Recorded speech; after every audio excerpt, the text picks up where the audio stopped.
اللہ اللہ اللہ اللہ تعالیٰ کے فضل و کرم و احسان سے رمضان المبارک بخیر و عافیت اللہ تعالیٰ نے گزروایا، اور رمضان کے بعد چونکہ آپ سے گفتگو ہو رہی ہے تو اگرچہ دیر سے ہی صحیح، لیکن میری طرف سے آپ تمام سننے والوں کو عید کی مبارک ہو، اور روزوں کی بھی مبارک ہو، اور جن ہمارے بھائی بہنوں سننے والوں نے توبہ کی ان کو توبہ کی بھی مبارک ہو، کہ توبہ پر اللہ تعالیٰ یوں کر دیتا ہے جیسے آج ماں کے پیٹ سے جنم لیا ہو۔ عام طور پر ہم اللہ کی رحمت کے بارے میں بہت تھوڑا جانتے ہیں، بلکہ یقیناً انسان تھوڑا ہی جانتا ہے، اس کی ہر صفت کے بارے میں۔ وہ لامحدود ہے، ہم محدود ہیں، لیکن لاشعور میں ہم نے اللہ کو دنیا کے بادشاہوں کی طرح سمجھا ہوا ہے، کہ جیسے وہ سخت گیر ہیں اور پکڑنے والے، مار دھاڑ والے۔ اللہ تو کرم ہی کرم ہے، رحم ہی رحم ہے۔ البتہ اس کا انصاف قانون ہے کہ اللہ تعالیٰ نے ام نجعل المتقین کالفجار یہ بتا دیا کہ میں تقوی والے اور نافرمان کو برابر نہیں کر سکتا، لیکن نافرمان کے لیے کتنا خوبصورت راستہ بتایا، ان تابوا فانا حبیبہم، سبحان اللہ، کہ اگر وہ توبہ کر لیں تو اسی وقت میں ان کا محبوب بن جاتا ہوں۔ تو اللہ کی رحمت وسیع ہے، اور انسان گناہ گار ہے، جب کبھی خطا ہو اس پہ باقی نہیں رہنا چاہیے، فوراً توبہ کرنی چاہیے۔ میرا اللہ اپنے فضل و کرم سے معاف کرنے میں بہت طاقت رکھتا ہے اور بہت خوش ہوتا ہے۔ تو خیر، ضمناً بات آ گئی، اللہ تعالیٰ نے ہمیں شوال کی مہلت دی ہے، شوال کا مہینہ دیا ہے، اور اللہ نے جناب رسول اللہ صلی اللہ تعالیٰ علیہ وسلم کی طفیل اس امت کے لیے بہت آسانیاں، بہت نرمیاں کر دی ہیں۔ رمضان میں روزہ تمام فرائض ایک فرض 70 کے برابر ہو جاتا ہے، اور ایک نفل فرض کے برابر ہو جاتا ہے۔ اس طرح اس امت کو اللہ تعالیٰ نے بہت نوازا ہے۔ تو بلکہ جب یہ آیت آئی من جاء بالحسنۃ فلہ عشر امثالھا، جو ایک نیکی کرے گا ہم 10 دیں گے، تو یہ ایک عالمی قانون تھا جو ہر امت کے لیے تھا۔ اس پر ہمارے نبی نے عرض کی، یا اللہ زد امت، یا اللہ میری امت کو کچھ زیادہ ہو جائے، یعنی مطلب یہ تھا کہ یہ تو آدم علیہ السلام سے عیسیٰ علیہ السلام تک قانون چلا آ رہا ہے، تو میری خصوصیت ہے، میری وجہ سے میری امت کی کچھ خصوصی رعایت ہو جائے۔ تو اللہ تعالیٰ نے اس پر دوسری آیت اتاری، من ذا الذی یقرض اللہ قرضا حسنا فیضاعف له اضعافا کثیرا، مجھے قرضہ کون دیتا ہے میں اسے کئی گنا کر کے واپس کروں۔ اس پر جناب رسول اللہ صلی اللہ علیہ وسلم نے عرض کیا، اللہ زد امت، یا اللہ کچھ اور زیادہ فرما۔ اللہ نے تیسری آیت اتاری، مثل الذین ينفقون اموالهم فی سبیل اللہ کمثل حبۃ انبتت 7 سنابل فی کل سنبلۃ 100 حبۃ واللہ یضاعف لمن یشاء واللہ واسع علیم، کہ میرے محبوب چلیں، آپ کی امت میں سے جو میرے نام پر 1 روپیہ خرچ کرے گا، میں اس کے عوض میں 700 گنا اس کو دوں گا، 700 گنا اس کی نیکی لکھی جائے گی، یعنی ایک خرچ 700 کے برابر۔ تو 1 پر 700 تو بہت زیادہ ہے، لیکن میں قربان جاؤں شفقت رسول پر، محبت رسول پر، اپنی امت کے لیے۔ آپ نے پھر کہا اللہم زد امت، اللہ میری امت کو اور زیادہ عطا فرما۔ تو اس پر اللہ تعالیٰ نے پھر یہ آیت اتاری، انما یوفی الصابرون اجرہم بغیر حساب، چلے میرے محبوب آپ سے ضرب تقسیم کیا کرنا، ہم آپ کی امت کے صبر والوں کو بے حساب دیں گے۔ اس بے حساب رحمتوں میں سے ایک رحمت شوال کے 6 روزے ہیں، کہ جناب رسول اللہ صلی اللہ علیہ وسلم نے ارشاد فرمایا، من صام رمضان ثم اتبع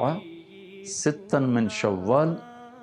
فکأنہ صام السنۃ کلہا،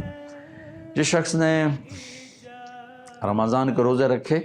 اور پھر شوال کے 6 روزے رکھے اس کے پیچھے،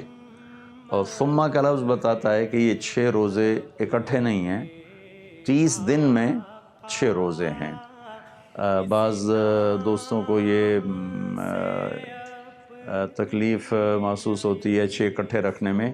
اور کئیوں کے ذہن میں بھی بعض اوقات یہ ہوتا ہے کہ شاید یہ 6 اکٹھے رکھنے ہیں رمضان کی طرح، ایسا نہیں۔ ثم کا مطلب ہوتا ہے کہ اس پورے مہینے میں یکم سے 29 کے دوران جو 6 روزے رکھ لے گا تو پورے سال کے روزے رکھنے کا اسے اجر مل جائے گا، کہ 6 روزے اور یہ 36 ہو گئے، اور سال کے دن ہے 360 ہیں، تو 36 روزوں کے بدلے میں 360 روزے رکھنے کا اللہ تعالیٰ اسے اجر نصیب فرمائیں گے۔ اور پھر یہ جو قرآن کی فضیلت الصائمین والصائمات، روزہ رکھنے والے مرد، روزہ رکھنے والی عورتیں جو کثرت سے روزہ رکھتے ہیں، وہ تو اپنی جگہ پر ان کا اجر بے شمار ہے، لیکن جو تھوڑا کر کے بھی کثرت والوں کے ساتھ ہو جائے، ان کا شریک ہو جائے، ان کی برکتیں اس کو مل جائیں، تو اللہ کے محبوب نے فرمایا کہ جو یہ شوال کے 6 روزے رکھ لیتا ہے تو ایسا جیسے اس نے پورے سال کے روزے رکھ لیے، اور سارے سال کا وہ روزے دار ہے۔ اور وہ جو جنت کے 8 دروازوں میں سے ایک دروازہ ہے جس کا نام ہے ریان، تو وہ صرف روزے والوں کے لیے کھولا جائے گا، اور جو اس میں سے گزر جائیں گے وہ دروازہ بند کر دیا جائے گا۔ تو یہ جو خواتین، جو حضرات، جو جوان، جو چھوٹے بڑے، یہ پورے سال کا اجر لینا چاہیں مختصر وقت میں تھوڑی مشقت کے ساتھ، تو یہ 6 روزے اگر رکھ لیے جائیں تو پورے سال کے روزہ دار کہلانے کا اللہ تعالیٰ اجر نصیب فرما دیتا ہے۔ یہ جناب رسول اللہ صلی اللہ تعالیٰ علیہ وسلم کی طفیل، ہمیں یہ سہولتیں ملی ہیں جو میرے مالک نے ہمیں عطا فرمائی ہیں، اور ان کا پھر کوئی حد و حساب نہیں، کوئی شمار نہیں۔ اس لیے ایک دفعہ موسیٰ علیہ السلام نے اس امت کے جب فضائل سنے تو کہنے لگے یا اللہ یہ امت تو مجھے ہی دے دے، تو اللہ نے کہا نہیں موسیٰ، یہ میرے محبوب کی امت ہے جو سب سے آخر میں آنے والے ہیں۔ اس امت کی نبیوں نے تمنا کی کہ جو امت ہمیں دے دی جائے، لیکن اللہ تعالیٰ نے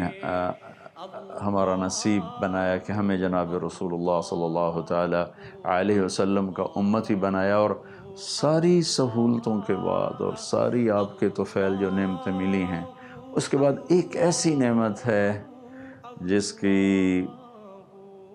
جس کو سوچنا چاہیں تو کوئی کنارہ کوئی نہیں۔